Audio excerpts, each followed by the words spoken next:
Hello, everyone. Welcome to Good Journeys Tarot. This is Rosemary, and today we're going to be talking about the High Priestess. I was originally supposed to do this on Sunday, and I fell very ill all of a sudden, and I postponed it. I'm very glad to be able to do it tonight. I spent today on a vacation day from work. I had a friend call and said they needed help with something this morning. And so excuse me, one moment. No. Cats and dogs. Am I right? My cat's trying to nest in my tarot notebooks. I don't know what that's about. Anyway, it only took me 5 minutes to help her. And so I ended up shipping a package, which is going to London. I've been putting that off since about, I don't know, April or May, because I didn't want to deal with the post office during COVID. But it was pouring rain today, so I knew nobody would be at the post office. And then I went and tried the new s'mores donuts by Krispy Kreme. Obviously very decadently sweet. A little bit of chocolate thrown in there. So that's kind of what I did today. And since I'm off, I thought I would go ahead and do this live, talk about the High Priestess, and let you know what's going on at Good Journeys Tarot. So this week, I did receive two things in the mail. One was the Rotamundi Tarot, which is not a tarot deck necessarily, but is a study guide to understanding Rosicrucianism, if I'm pronouncing it correctly. It is the mystical tradition, Christian mysticism tradition, out of which the Golden Dawn grew. And it does reference the RWS. As you'll see here, I actually pulled this card out to show you as we talk about the High Priestess tonight. But there are... not all of the cards are in the deck. Some of the cards are actually used to demonstrate other principles. However, they'll have a little notation in the corner of like their suit and number. So you could read with it if you wanted to, but that's not really how it was designed. The other thing that's come in the mail is the Priestess Oracle. In fact, it was in my mailbox for a day or two before I realized it, because we didn't receive any shipping notification or tracking for this. And so I had no idea it was out there until a prescription arrived that I got a notification about. I will be going live on Instagram right after this video to share about the Priestess Oracle. So look for that around 7:30 to 7:45. Other things going on right now at Good Journeys Tarot. I am talking with Jason from Tarot of the Pines and Amy at Strength Reverse about a exciting event that we hope to be doing for you in the next few months. And also, I am meeting with Nina from Salsa Tarot tonight to talk about doing a live together. So if you have ideas, topics, things that interest you that you would be interested in having us talk about, please put those in the comments or in the chat here on the live, and we will try to include those things. So let's hop into the High Priestess.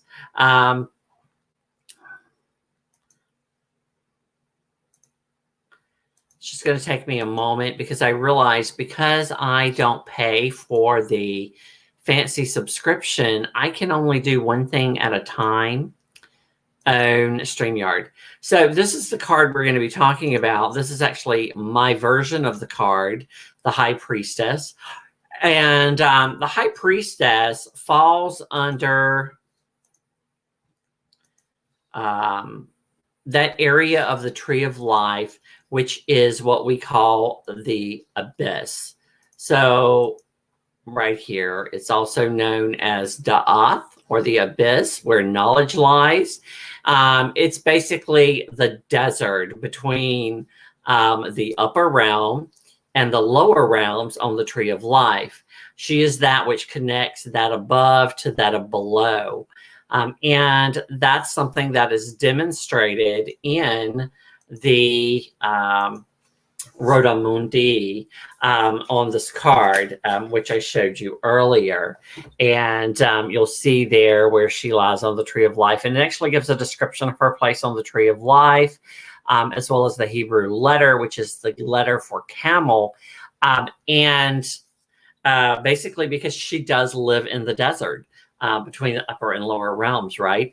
And a lot of people equate her with Shekinah, which is the feminine Hebrew word for the glory of God, that divine presence which indwells the mortal realm, right? So she is the bridge, right? And that's why in the Rider Way, they use the pillars from the Temple of Solomon to show this separation between the Holy of Holies, where all of the knowledge lies, and from you, the public, right? So before we get further into her, you'll notice I'm trying to channel her a little bit. You'll see I have my pomegranate scarf, and I also have on my moon earring and my sun earring as that dichotomy for the two towers. Yeah, so in my version of the card, you're going to see, I didn't use the towers. I decided that I would use instead trees, and I used pomegranate trees specifically, one in the light and one in the shadow. Basically, the moon reflecting its light on one side, but not the other. And I also specifically use the crescent moon. This is the moon which appears at the bottom of the RWS High Priestess. And to me, that was important because this card is about shedding light on secrets. And as the moon is increasing its light from the new moon to the full moon in the waxing crescent, it is shedding more and more light on the mysteries and secrets, which are there in the scroll on her lap, and in my card there on the key, which unlocks those secrets. This card is not only typically associated with the moon, but is also associated with water. So you'll see her there meditating by the water. And I specifically chose to have her meditating because that is an aspect of this card, which you don't really get from the RWS image, but it is there. Okay, it is only through that time of reflection and connection with the divine within that the high priestess can reveal the secrets or have the secrets revealed to her. And so that to me was important to include there. On the RWS, there is a white cross here linking the black tower to the white tower, the black column to the white column, two aspects of all things. And so I decided to include the rosy cross there because that's a closer symbol for me of my spirituality, and I wanted my spirituality represented there. And so that's why that is there. And there's this dichotomy, but yet it is united through the cross there in the middle, both in the RWS and in this image. Another thing that is an important piece of the High Priestess is that idea of the veil between this world and the spiritual, between the mundane and the spiritual, that she is the connector for.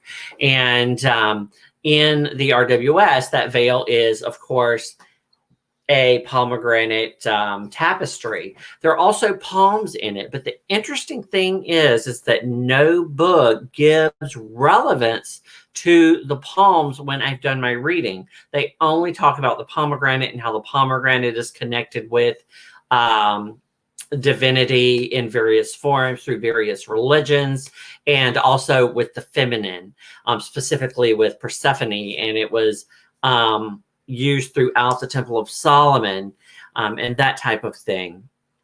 And this dichotomy, along with the moon and the pomegranates, does scream Persephone to a degree. And yeah, So the other aspect of this that, well, let me get back to the veil. I wanted to include a woman in a veil. However, I couldn't find an image that I liked. And since I'm not currently drawing or painting it myself, I chose to do it as gray, like a shadow, like that which is not quite come into clarity, her person. So that was my interpretation of the veil for my card that I created during my study. The High Priestess is part of the first septenary, which are the first 7 cards of the tarot. This is the time where the Fool is understanding themselves, who they are, and that type of thing. And so this is the point where the Fool, i.e. me and you, are trying to figure out the secrets of the universe and connecting with the divine. Whatever form that might take for you. It's about understanding ourselves. Generally speaking, we think of this card as the card of intuition, of wisdom, of mystery, of the mystical and the hidden. But the reverse of that is that it can be about secrets, about hidden agendas of people, hypocrisy, or even ignoring your inner voice, not listening to the divine speak to you and following their direction. So this is the card where we access the Akashic, all of the knowledge of the universe, and we try to connect with that.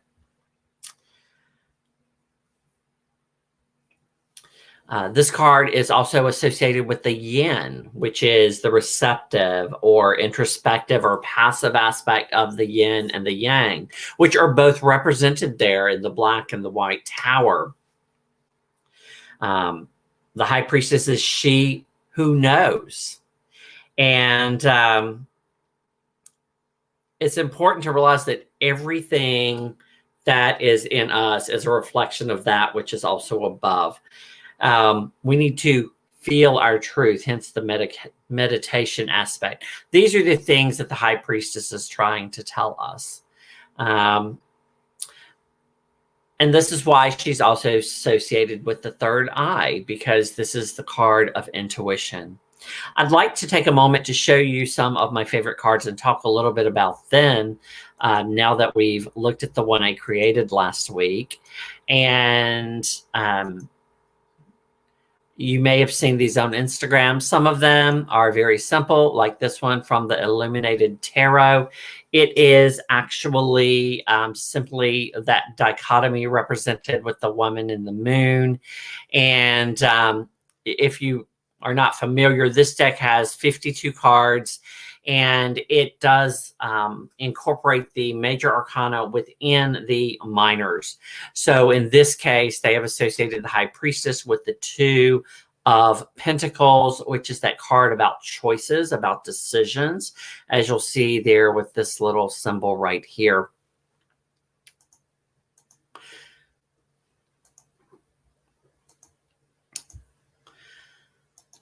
So the next card I'd like to share is from the Salsa Tarot. This card is gorgeous. It captures a more pagan than Christian mysticism view of the High Priestess. She's associated with the owl, who again is a representation of knowledge. And we see this little moon down here as well. It's a lovely card. I don't find as much symbolism in it as I do necessarily the RWS. However, I do enjoy it as a simple and beautiful High Priestess.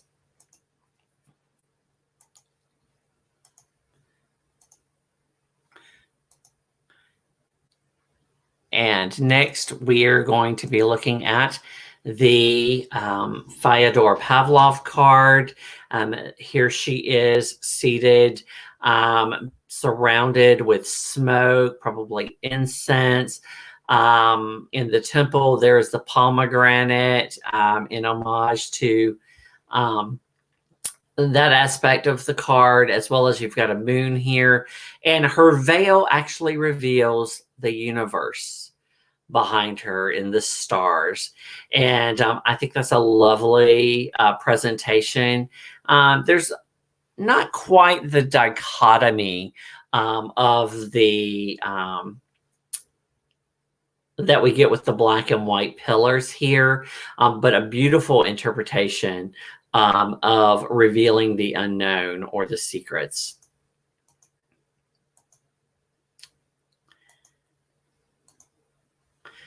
The next card that I'd like to share with you is going to be from the Bonestone and Earth Flush. And this card is lovely. You get that dichotomy aspect in that there is a black field behind her and she is wearing a white dress. And then in her veil, as it were, or at least the space behind her, it reflects all of these other things that are associated with her, some of which I've included. You'll see the spider and the web, which I used in my card. There is I believe that is a pomegranate. There is a key. There is the infinity symbol here, or hourglass. The lunar moth, which I included in one version of my card, but I removed from another. And I believe this is some type of bird, but I don't remember the relevant. Oh, it looks like here we go. It's a hawk, apparently.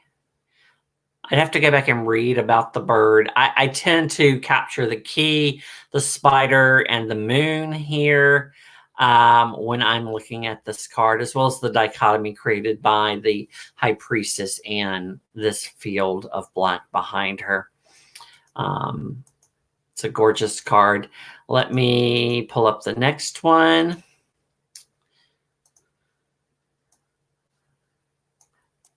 And the next one is from the Spirit Keepers Tarot. And this is the Priestess card. When she was originally creating the major arcana, she chose not to include persons in the majority of them. And so here, rather than a human woman, you're going to see the eye of God. There is that partial piece of the Torah represented. The dichotomy, again, of the black and white pillars. She also included the water and fire signs, again, that dichotomy. You'll see, again, the plus or cross is there, connecting these two seemingly opposed ideas that are actually part of the same mystery, along with the pomegranates and the crescent moon. Again, like we see in the RWS. The veil is actually a simple checked pattern of the black and white. And she calls it the Sanctuary of Isis. Isis is associated with this card by many people. I tend to shy away from the Egyptian references in cards a lot of times. So I read the sentences about Isis, but I really didn't pick up on the correlation because I don't know enough about her to really get that.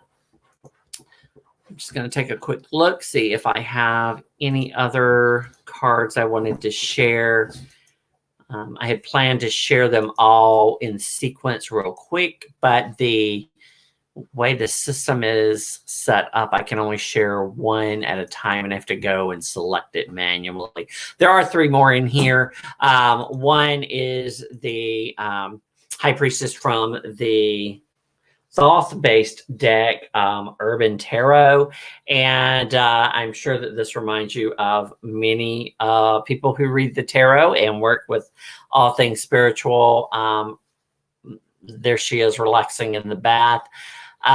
Very different than what we see in most High Priestess cards. And one of my favorite High Priestesses is this one from the Ellis deck. It is similar in ways to the RWS deck. and that it has the white and black pillars. It has the moon. It does have pomegranate veil there. But she also has some other very interesting pagan references. She's holding the snake. She has a butterfly there. There's a rose. I love this card. I actually had a vinyl sticker of this on this laptop that I'm using, which is holographic. I had one previously that was not holographic, but that computer died, unfortunately. So, but I love this image. So I had to reach out and acquire another one from the creator when mine was destroyed. And they were very gracious and sent me one. The last card I want to share is from the Lost Hollow Tarot. And this is the Priestess, as it's called in that deck. And you'll see here the lunar moth as the head. And there is that pomegranate. The pomegranate seems to be something that you see consistently in most High Priestess cards. You're missing some of the dichotomy here, but you definitely get the moon. And here is a raven or crow. Now, this raven or crow actually is symbolic of the Fool in this particular deck. It appears in every card of the major arcana as the Fool goes through the Fool's journey and meets the various members of the arcana.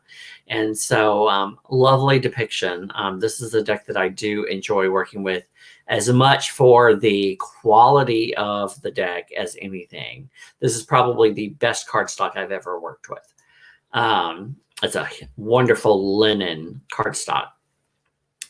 So I think I have shared all of the things I wanted to share about the High Priestess. Hi, Nina. I'm so glad to see you pop in. I actually decided since we were going to meet later tonight that I would go ahead and do a live video beforehand since I had to be presentable, so to speak. Just catching up on the High Priestess. I think that I have shared everything I wanted to share with her. Again, if you have any thoughts on future videos, lives, if you want to be in a live with me and talk about something specific related to the tarot, please do. Again, I'm going to be working with Strength Reverse and Tarot at the Pines on a project that is hopefully coming up shortly. And so look forward to seeing that. And hop on over to Instagram in the next 10 minutes or so for my live about the Poises Oracle. Until next time, everyone, good journeys.